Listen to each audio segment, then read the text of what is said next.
Mesdames et messieurs, bonsoir. Merci de votre fidélité. Déjà 4 années que le président Patrice Talon tient les rênes du Bénin. 4 années de réformes, 4 années de rigueur et de travail acharné dans tous les secteurs. Entre autres, celui de la communication et récemment de la Poste. À l'heure du bilan, que retenir des actions menées dans ce département ministériel? Ce soir, le ministre de la Communication et de la Poste se prête à l'exercice. Alain Souroula, bonsoir Monsieur le ministre. Bonsoir Ricardo Loïc Pécou. Merci d'accepter notre invitation pour conduire cet entretien en plateau avec moi, André Dossa, journaliste à Canal 3 Bénin. Bonsoir André. Ricardo Pécou, bonsoir. Bonsoir Monsieur le ministre de la Communication et de la Poste, porte-parole du gouvernement. Ça doit être fastidieux d'avoir à faire le bilan d'une équipe qu'on a rejoint il n'y a pas si longtemps que ça, Alain Souroula. Si il vous était donné de qualifier le bilan de 4 ans d'action de Patrice Talon dans les secteurs dont vous avez la charge, comment le qualifierez-vous? Je le qualifie avec un fol enthousiasme en disant que c'est un bilan plus que satisfaisant dans les secteurs de la communication et de la Poste. Je dois rappeler que le ministère de la Communication et de la Poste est effectivement un jeune ministère, mais il a l'avantage de résulter de la scission d'un plus grand ministère, le ministère de l'économie numérique et de la communication, donc a en partage avec son ministère frère, le ministère du numérique et la digitalisation, le bilan que je qualifie de plus que satisfaisant. Parce que, en effet, pendant ces 4 années, l'ex-ministère de l'économie numérique a porté les ambitions du programme d'action du gouvernement. Absolument. Qui retient 5 projets phares, 5 projets majeurs sur les 45 projets phares déployés pour le Bénin et a conduit ces projets phares à leur maturation.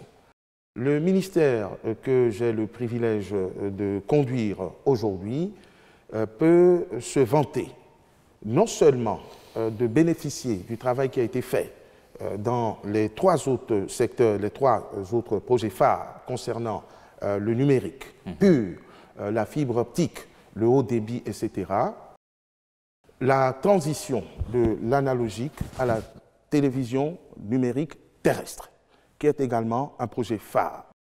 Il y a également la promotion et le développement des contenus numériques. Tout est devenu numérique et sur ces 2 projets phares, le ministère a considérablement avancé puisque la TNT est devenue une réalité dans notre pays aujourd'hui et que les formations, les renforcements de capacités sont mis en œuvre pour que nous parvenions aux ambitions fixées par le programme d'action du gouvernement, le développement de contenus numériques divertissants, instructifs pour nos populations. Quand on écoute vos propos liminaires dans cet entretien, Monsieur le ministre, on entend beaucoup plus le mot numérique, numérique, numérique. N'est-ce pas peut-être parce que ce ministère a été plus du numérique que de la communication? On va aller voir de ce côté-là, la communication, les médias, pour voir concrètement ce qui a été fait en 4 ans d'action de Patrice Talon. Ça nous permet, si nous sommes en harmonie avec la régie, de suivre le compte-rendu de votre descente sur le terrain, dans les médias. Une échéance 1000 fois repoussée pour des contingences professionnelles diverses, mais enfin survenue ce vendredi. Après l'ORTB, Alain Souroula fait sa tournée des chaînes de télévision privées, dont la vie n'est pas un long fleuve tranquille. Malheureusement, nous faisons un travail aussi qui est jalonné de difficultés, de très grandes difficultés. À TVC comme à ETélé, les difficultés se ressemblent à défaut d'être les mêmes. Pour le premier cité, entretenir un commerce quand on fait partie des derniers à ouvrir boutique relève d'un combat quotidien pour la survie. Et même quand on s'appelle Canal 3 Bénin avec la place qui va avec dans le paysage médiatique béninois, il y a toujours à redire quand le ministre de la Communication et de la Poste est entre ses murs. Entre autres doléances, les questions relatives à la connexion Internet, notre matière première qui nous aide à communiquer, à diffuser et à poster tout ce qui est en relation avec les médias. cette connexion, il arrive que cette connexion soit en pointillé. Et monsieur le ministre a promis de trouver des solutions avec ses collègues, ses collaborateurs de Bénin Télécom pour nous faciliter tant soit peu la tâche pour un meilleur fonctionnement de nos activités. Télévision de proximité ou médias à l'échelle du tout Bénin. Chaque chaîne dit manger son pain noir dans un environnement de plus en plus concurrentiel. Mais au milieu de cette tempête de tourmente, Alain Oronla dit avoir vu le moins bon, le bon et le très bon. Nous avons découvert des réalités diverses et variées et j'ai pu personnellement mesurer la pénibilité, les difficultés, les conditions dans lesquelles les acteurs des médias s'efforcent de nous rendre de belles images, de nous rendre de belles émissions en dépit du manque de moyens. C'est en cela que pour le ministre de la Communication, la démarche du gouvernement béninois de chérir médias privés et publics n'est pas vaine. Le gouvernement a besoin d'un paysage médiatique élevé parce que c'est ça qui fait rayonner notre pays. Et comme l'a dit tout à l'heure l'un des promoteurs, le Bénin ne peut pas se révéler sans les médias. Nous en avons conscience, donc nous devons tout faire pour restaurer, redorer le blason de nos TD. Il y va également de l'objectif que nous poursuivons à travers le programme d'action du gouvernement, celui de créer des emplois, pas de les perdre. Donc, nous n'avons que d'excellentes raisons de nous pencher sur la situation des médias, de voler à leur secours, parce que ça fait partie des objectifs et des impératifs du programme d'action du gouvernement. 5 chaînes en tout assez représentatives du biotope des télévisions privées du Bénin. Un tour de force en une seule journée signé Alain Oronla et qui fait espérer que privés ou publics, les médias béninois font l'objet de la même attention au plus haut sommet de l'État. Retour donc en plateau, Monsieur le ministre de la Communication et de la Poste. L'une de vos actions phares, c'est cette descente dans les médias. Et vous l'avez dit, le Bénin ne peut se révéler sans les médias. C'est ce que vous avez déclaré. Comment entendez-vous réellement redorer le blason de ces médias-là aujourd'hui?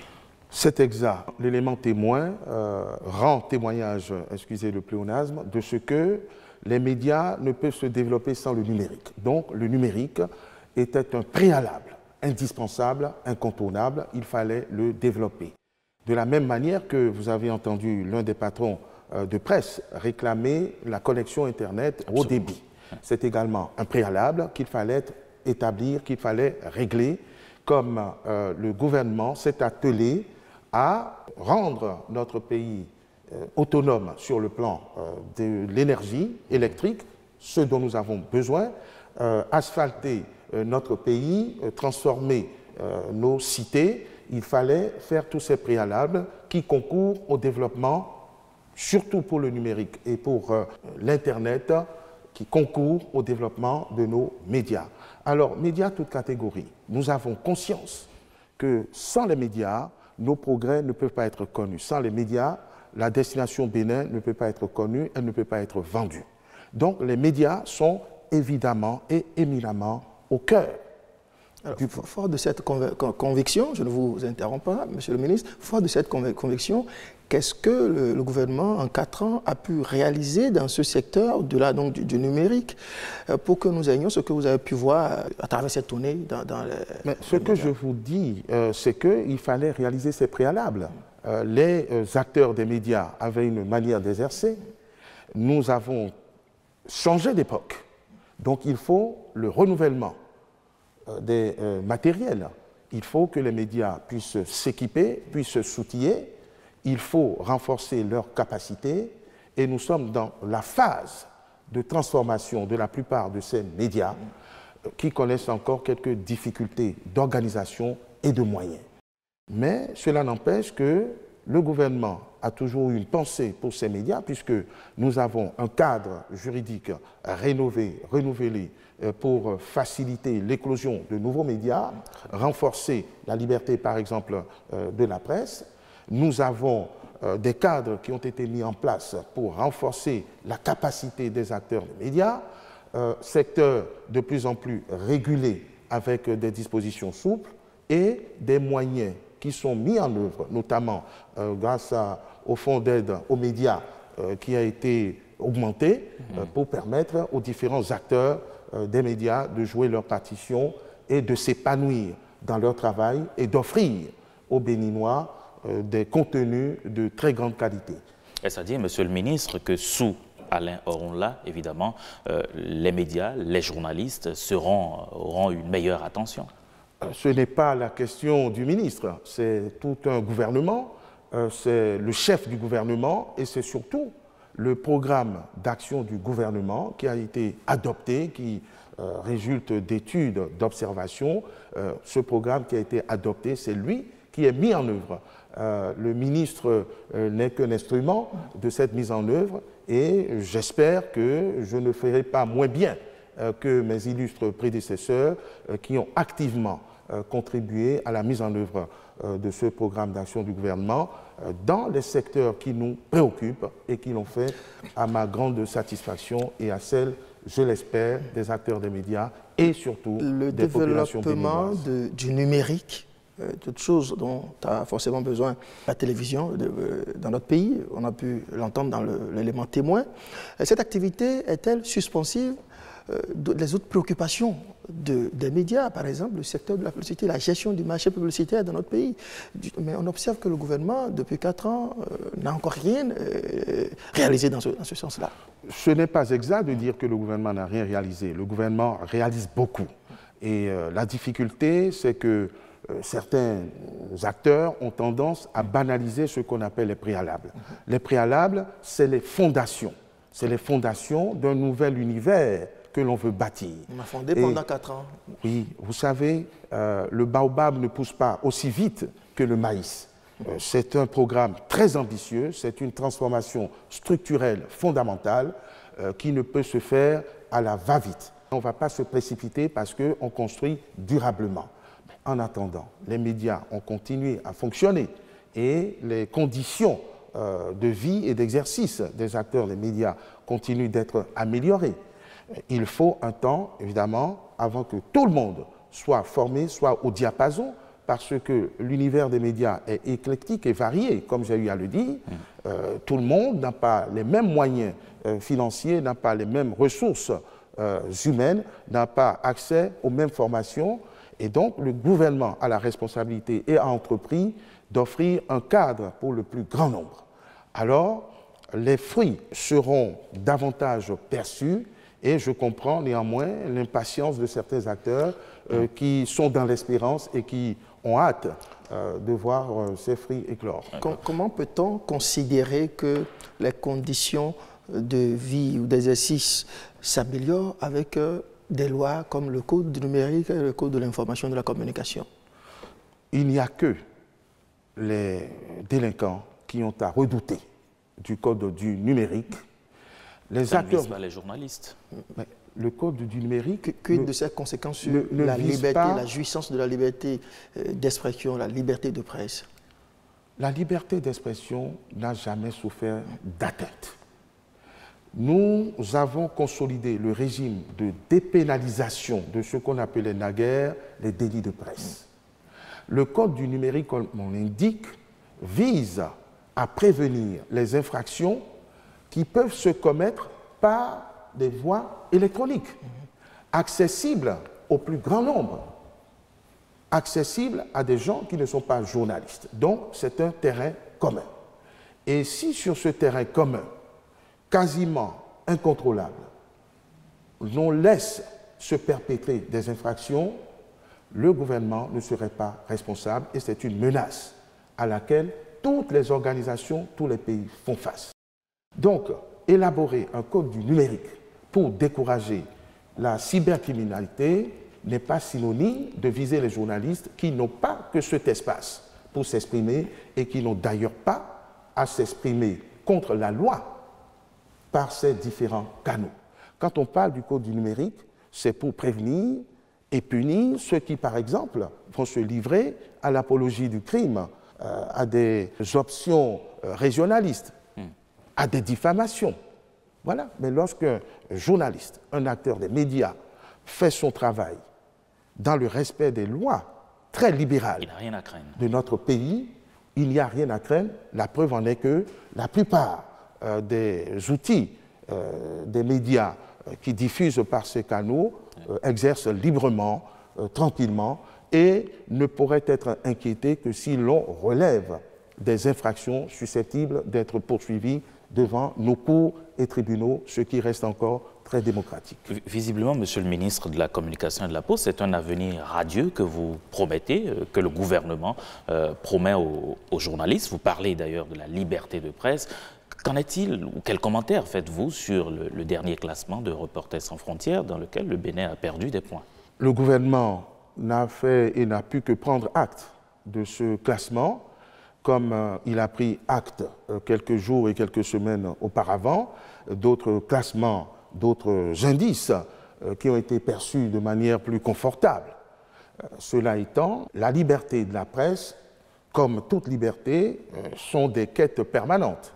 Le gouvernement, qui ne se reconnaît pas dans des actes qui auraient été posés pour contrarier la liberté de la presse, continue néanmoins de faire tous les efforts pour que les acteurs des médias soient à niveau et puissent jouir pleinement de toutes les libertés qui garantissent l'exercice de leur profession, mais restera vigilant au dérapage, au dysfonctionnement et fera parler la loi à travers les cours et tribunaux chaque fois qu'il y aura des manquements, chaque fois qu'il y aura des infractions susceptibles de faire l'objet de recours, susceptibles de faire l'objet de procédures.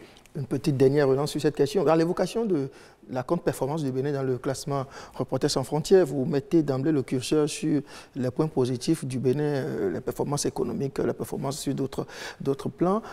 Mais qu'est-ce que ça coûterait au gouvernement, par exemple, puisque c'est le code du numérique qui semble être beaucoup plus pointé du doigt dans cette contre-performance du Bénin dans le classement. Qu'est-ce que ça coûterait au gouvernement de revoir un peu la copie à ce niveau, puisqu'on a observé également que sur d'autres plans, le gouvernement n'a pas hésité à ajuster les choses, à corriger un peu le tir. Je pense par exemple en ce qui concerne la criette. Ça coûterait quoi au gouvernement de corriger un peu Vous me donnez l'occasion de mettre le doigt sur les critères subjectifs et aléatoires qui fondent ces classements.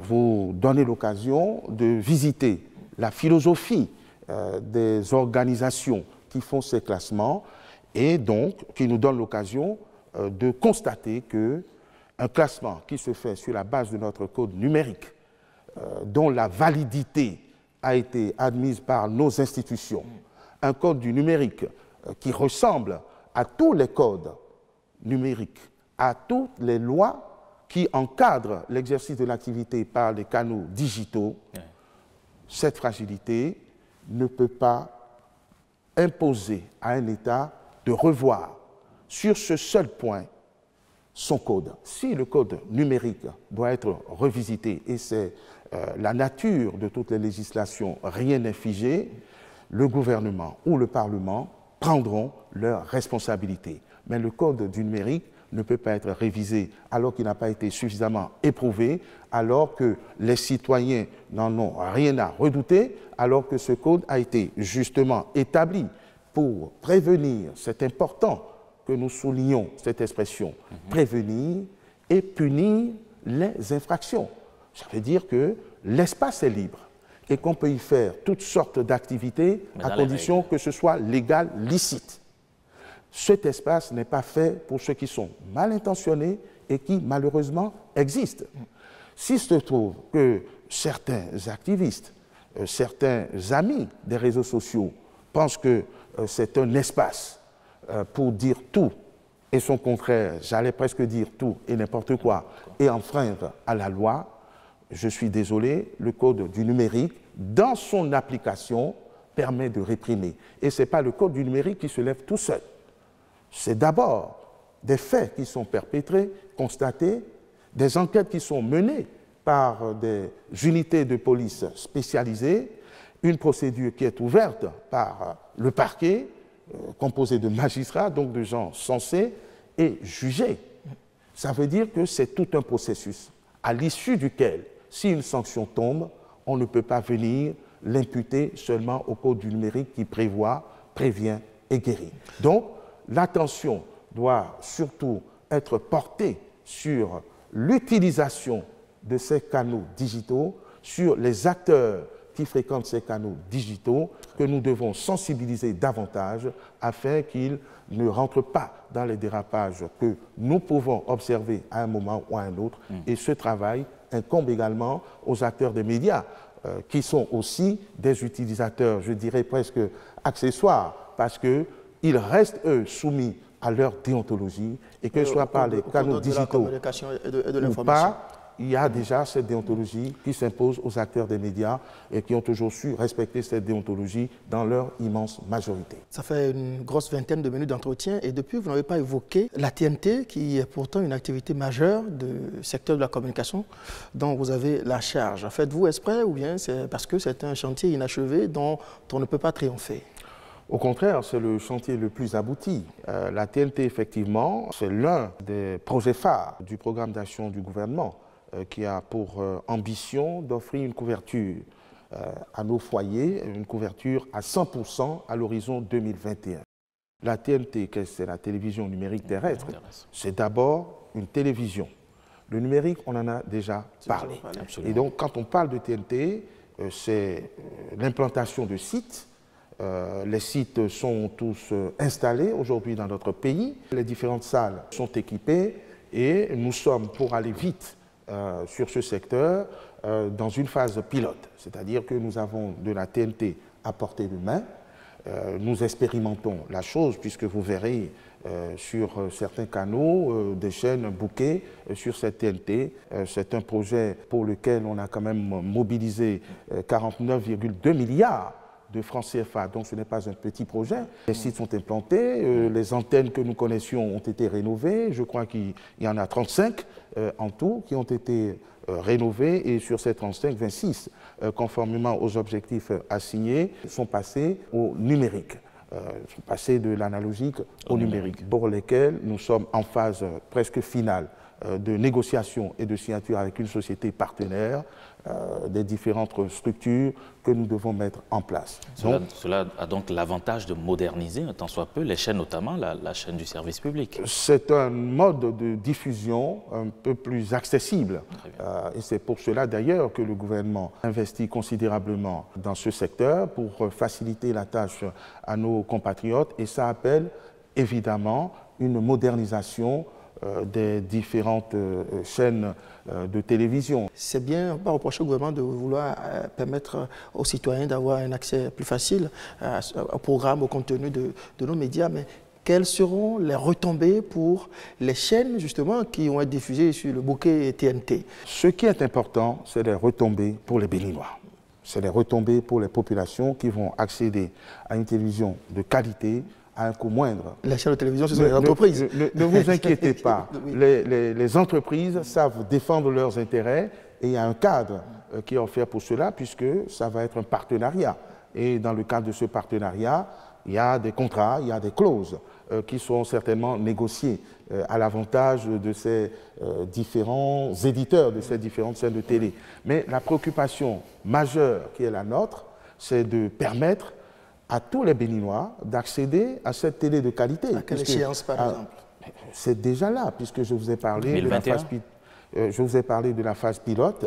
Donc, c'est le projet du secteur que je pourrais qualifier de projet le plus abouti et déjà réel, ce n'est plus virtuel. Dans l'aboutissement de ce projet, il est prévu que l'ORTB, le service public également, subisse une transformation, devienne une société éditrice. C'est l'un des défis de l'ORTB qui va passer en éditeur, ce qui ne réduit pas ses prérogatives, ni son influence, ni son rayonnement.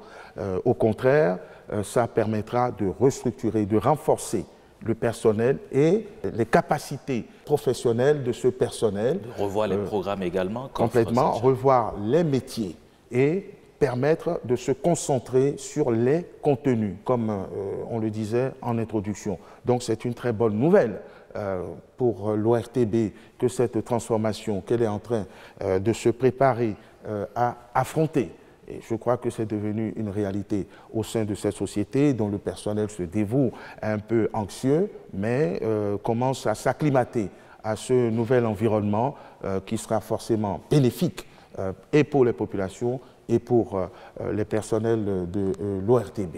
Voilà. Et donc, cette transformation, bien sûr, passe par la modernisation des outils de travail, la rénovation des procédures ou des process de travail, mais surtout par, je dirais, la réforme psychologique qu'il faut opérer, une nouvelle approche du travail, hein, de l'offre de télévision ou d'émissions radiophoniques auxquelles le gouvernement assistera bien sûr les personnels de l'ORTB et conduira calmement, progressivement, mais sûrement vers ces nouveaux métiers. En attendant, je vais faire une petite question polémique. L'ORTB est-elle plus accessible à tous les citoyens, quelle que soit leur obédience?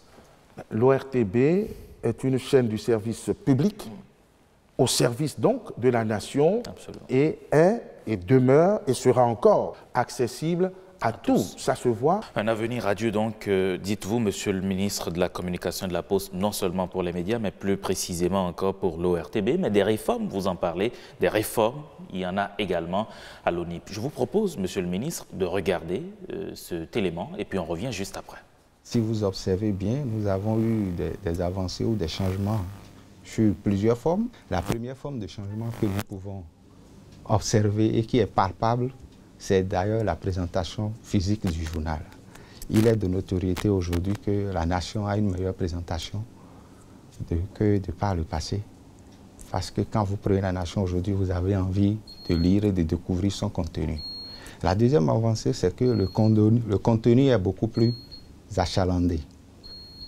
Des efforts sont faits par nos journalistes aujourd'hui qui ont compris l'utilité, l'importance de l'efficacité que le président de la République a voulu imprimer à la gestion de la chose publique et qui aujourd'hui ont apporté de grandes modifications, de grandes réformes au niveau de la gestion de la rédaction.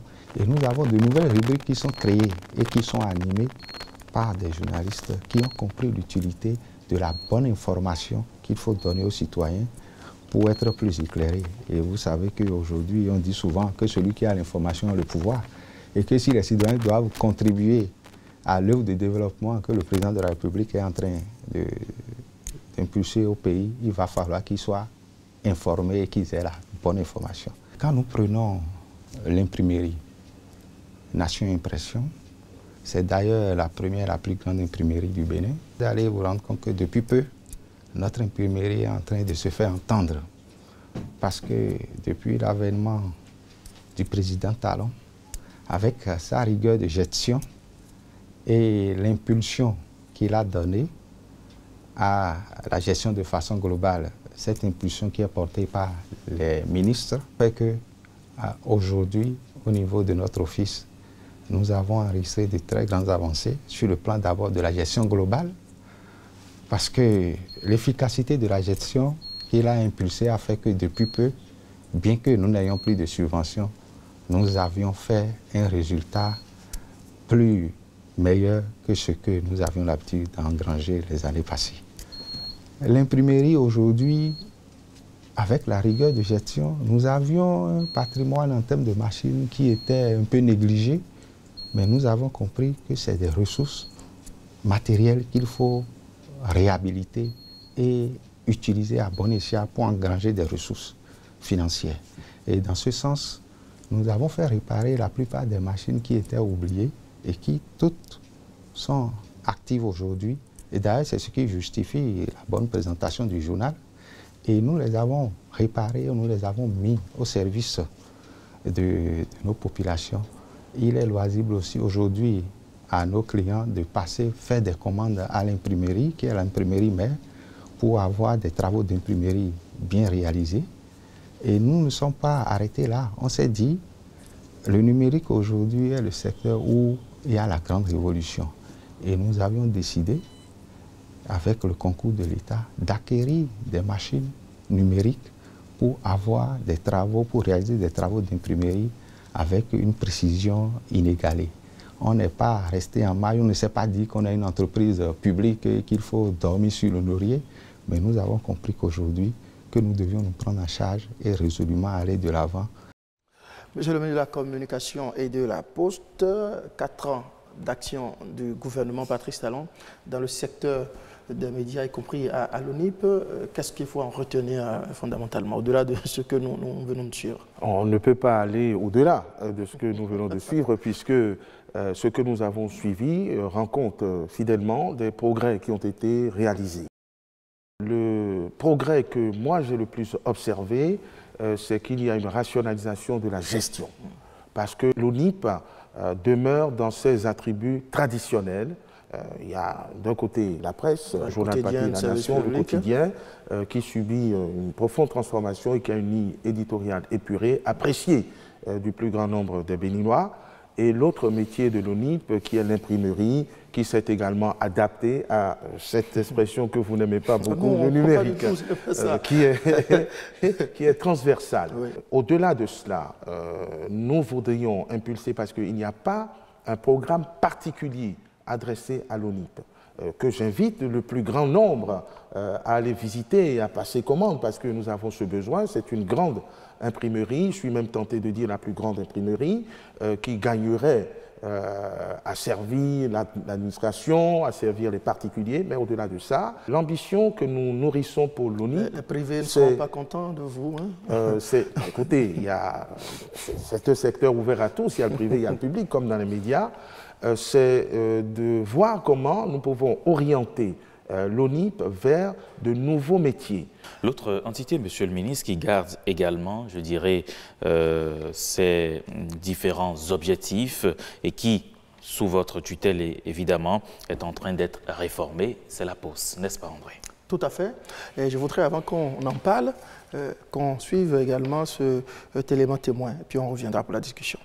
La Poste du Bénin se porte bien, pas encore très bien, parce que nous sommes en pleine réforme. Déjà à partir du système intégré de gestion de l'information que nous avons mis en place pour digitaliser toutes les activités de la Poste du Bénin SA.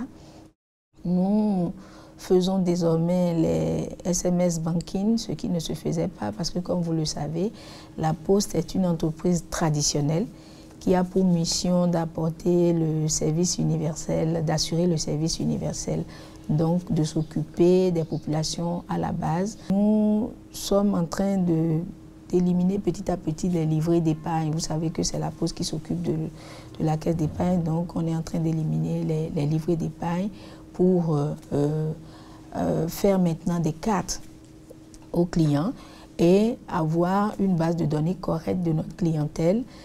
Il y a que nous avons mis en place un système de déclaration qu'on appelle Customer Declaration System pour faciliter les échanges avec la douane, notre douane, les douanes du monde et toutes les administrations postales au plan mondial. Vous allez remarquer que je parle de la transformation digitale parce que, comme vous le savez, depuis l'avènement des TIC, beaucoup d'entreprises ont reçu un grand choc et qui nécessite qu'on puisse quand même s'adapter au nouvel environnement et qu'on puisse répondre aux besoins de la clientèle par rapport à ces nouveaux besoins qui se présentent. Donc la Poste ne peut plus être la Poste d'avant, où on écrit des lettres, on envoie et puis ça s'arrête là. Ce n'est plus cela. La Poste est une entreprise verte, donc citoyenne et verte, dans une logique de responsabilité sociétale, donc la RSE.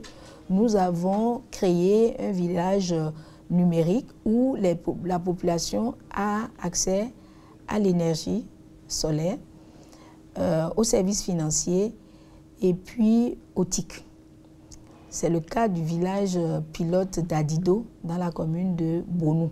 À la date d'aujourd'hui, nous avons 113 points, 113 bureaux de poste ou d'agences et nous avons pour objectif d'être présents dans les 546 arrondissements du pays. Et l'année passée, par exemple, 2019, on a mis en place plusieurs agences, environ une dizaine. Cette année, l'objectif, c'est 17. Et on a déjà démarré, toujours avec le financement de l'APSUCEP et puis sur financement propre de l'entreprise. Par rapport aux activités financières particulièrement, on a le mobile banking, on a ce qu'on appelle Post Cash. Nous, on a une version web qui nous permet donc de faciliter la tâche à tous ceux qui sont sur Internet et cela ne coûte pratiquement rien. Il faut retenir que bientôt la Poste va être une entreprise qui aura plusieurs filiales, notamment Poste Voyage avec les courriers express. Il y a notre banque postale que nous appelons Poste Finance. Il y a tout ce qui est exploitation plutôt du développement du réseau. Le président de la République est clair, il faut qu'on fasse de la Poste une entreprise moderne et prospère. Et c'est dans cette logique que toutes les réformes sont en cours aujourd'hui et aboutissent petit à petit. La Poste aussi changera, a annoncé sa directrice générale, mais on est bien tenté de se demander, Monsieur le ministre, combien de personnes s'offrent encore aujourd'hui les services de la Poste? Tout le monde, parce que la Poste a déjà le mérite d'avoir survécu et d'avoir résisté, puisqu'elle est encore là. Malheureusement, elle a conservé les habitudes d'antan, les habitudes des alentours de sa naissance, à savoir le service universel, qui est de moins en moins sollicité en raison des progrès rapides qu'on a connus, le numérique, le digital et des nouvelles sociétés de courrier accéléré. Nous avons pris la mesure de la chose et Madame la directrice générale a rappelé ce qui se fait pour améliorer les performances, c'est très bien, mais la Poste doit se moderniser, poursuivre les instructions du président de la République et doit être prospère. Cela passe par la diversification. Nous allons avoir très clairement des services financiers détachés, donc la création d'une banque postale qui jouera le rôle d'une vraie banque. Nous en avons les moyens, nous en avons les ressources. Et le service du courrier sera séparé. La Poste a dormi pendant de nombreuses années, ce qui a permis l'éclosion d'entreprises concurrentes, puisque le secteur s'est libéralisé. C'est une très bonne chose pour l'économie, puisque la concurrence joue et des privés ont pu s'installer. Nous avons l'ambition de rattraper ce retard et de la réinscrire à la place qui aurait dû être la sienne, à défaut d'être la société ayant le monopole de ce secteur. Elle doit être sa place quand même. La société leader dans ce secteur, créateur d'emplois et de devises. Tout va pour le mieux, dans le meilleur des mondes possibles, dans les secteurs dont vous avez la charge. En témoigne encore ce débat que nous venons d'avoir sur la Poste et les réformes qu'elle subit en ce moment pour sa modernisation et pour la rendre également prospère.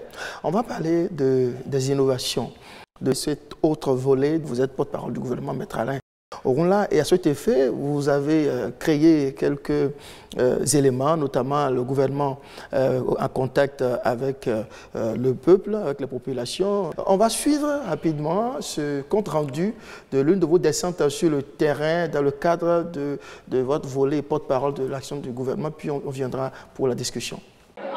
Le gouvernement au contact de la population de Parakou.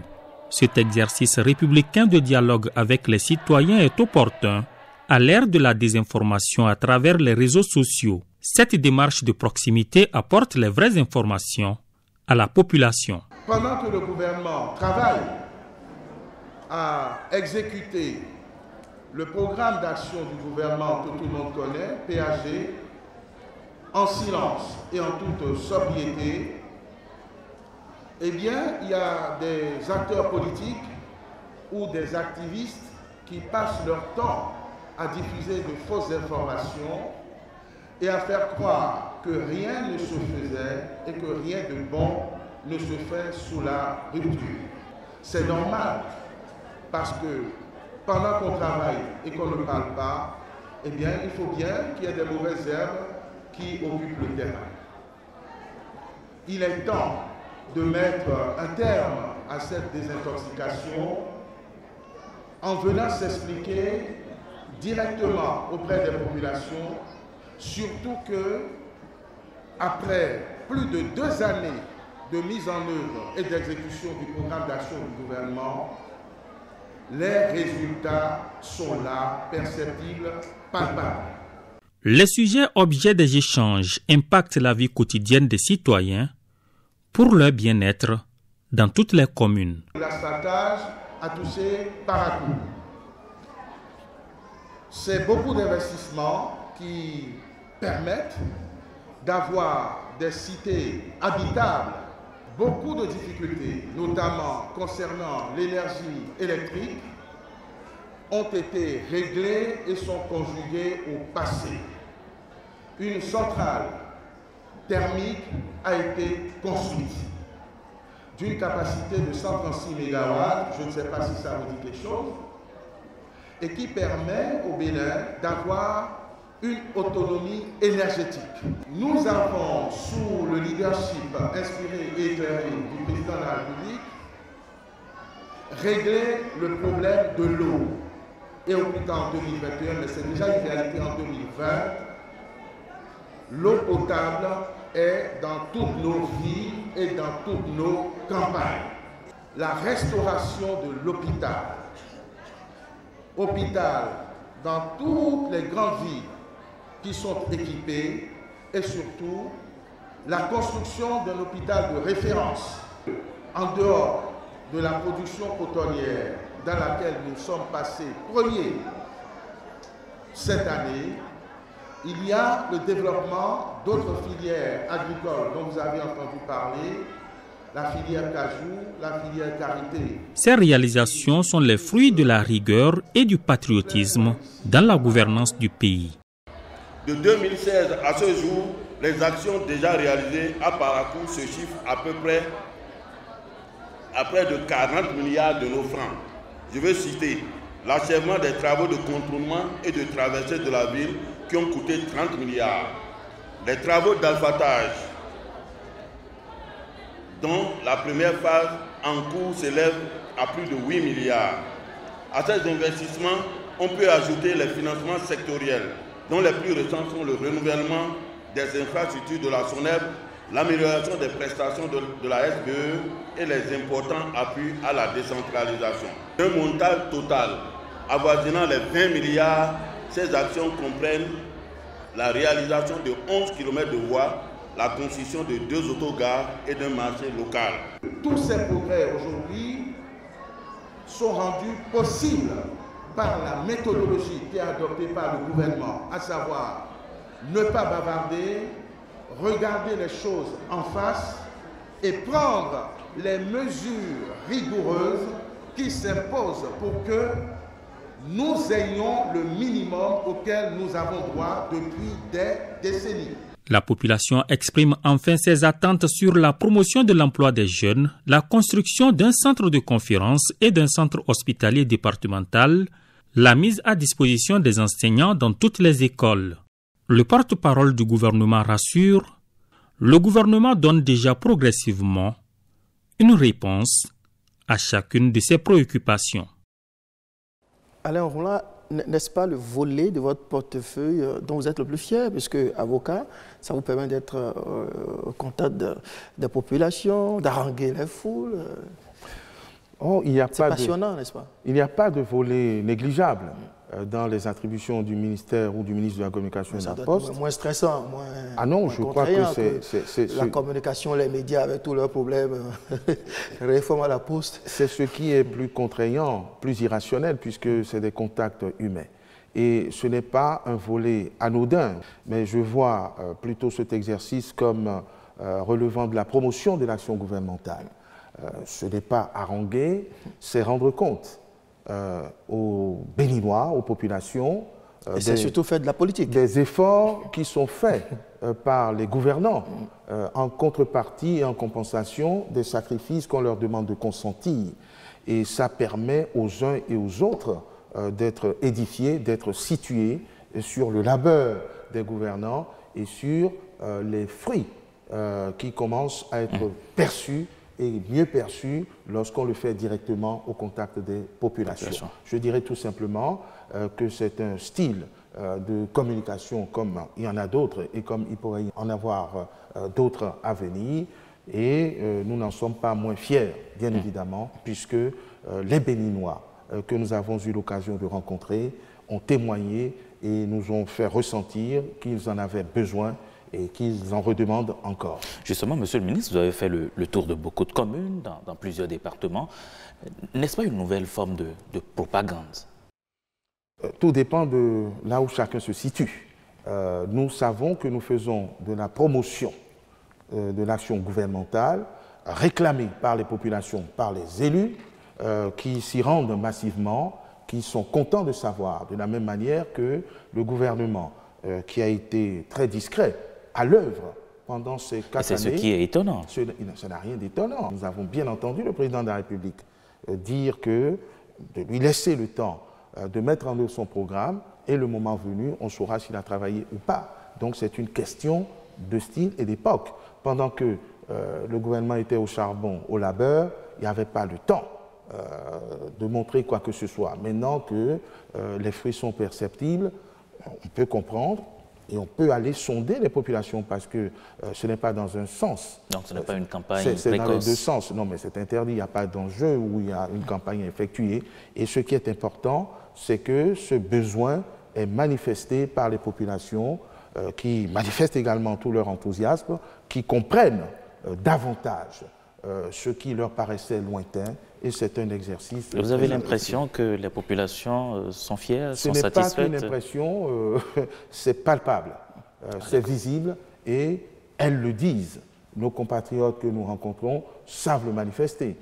Vous auriez noté qu'il n'y a pas de jet de pierre, et que c'est au contraire un fol enthousiasme qui est chaque fois On n'a pas plus l'habitude de jeter des pierres à des autorités, mais ils respectent l'autorité. Et ils en redemandent. Alain Oronla, votre rôle de porte-parole vous met un peu dans une position transversale par rapport à l'ensemble du gouvernement. Avez-vous vraiment le sentiment que nous sommes au temps des moissons? Bien sûr que c'est le temps des moissons. Qu'avons-nous à moissonner donc? Ce que nous avons à moissonner, oui. Et je suis heureux de ne pas avoir à en faire la synthèse, puisque chacun de mes illustres collègues, surtout ceux qui étaient là dès les premières heures, a eu le temps de rendre compte des différentes avancées, et nos compatriotes le verront. Nous faisons référence à toutes ces avancées qui ont été portées par chacun de mes collègues.